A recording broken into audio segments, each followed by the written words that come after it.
প্রিয় শিক্ষার্থী বন্ধুরা, তোমরা ইতোমধ্যেই এসএসসি পরীক্ষা দিয়ে ফেলেছো। হয়তো তোমার রেজাল্টের জন্য অপেক্ষা করছো যে কিছু পরীক্ষা মন মতো হয়নি, খারাপ আসতে পারে।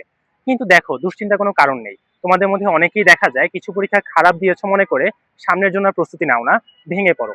আসলেই কি তাই? আমাদের কিন্তু বিগত বছরে যে যতগুলো পরীক্ষা হয়েছে, দেখা গিয়েছে মেজরিটি শিক্ষার্থী যা আশা করে তার থেকে ভালো রেজাল্টই আসে। তোমরা অনেকে বিশ্বাস করবে না, আমার নিজেরই মনে হয়েছিল যে বায়োলজিতে এ প্লাস আসবে না, কিন্তু যেদিন রেজাল্ট আসলো কোনো একভাবে আশ্চর্যজনকভাবে এ প্লাস আমাদের চলে এসেছে। এবং তোমরা কখনোই আগে থেকে এ নিয়ে দুশ্চিন্তা করবে না যে সামনের রেজাল্টটা খারাপ আসবে কিনা। তোমার যদি কোনো পরীক্ষা খুব খারাপ হয়ে থাকে, তোমার সামনে কি কি অপশন এখন অ্যাভেলেবেল আছে এই জিনিসটা মাথায় রাখতে হবে।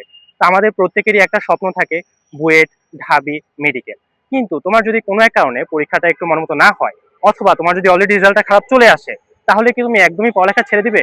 তোমাকে এখন দেখতে হবে যে তোমার সামনে আর কি কি অপশন আছে। বাংলাদেশে কিন্তু অনেকগুলো পাবলিক ইউনিভার্সিটি আছে। এর মধ্যে যে কোনো একটা ইউনিভার্সিটি তুমি যদি খুব সুন্দর মতো একটা সাবজেক্ট পেয়ে যাও, তোমার কিন্তু সামনে ইউনিভার্সিটি জীবনটা অনেক সুন্দরভাবে কাটবে।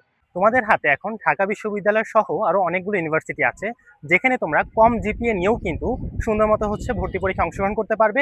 এমনকি সেখানে তোমরা ভর্তির সুযোগও পাবে। তো এখন তোমার বিগত রেজাল্ট নিয়ে আর দুশ্চিন্তা করার কোনো দরকার নেই।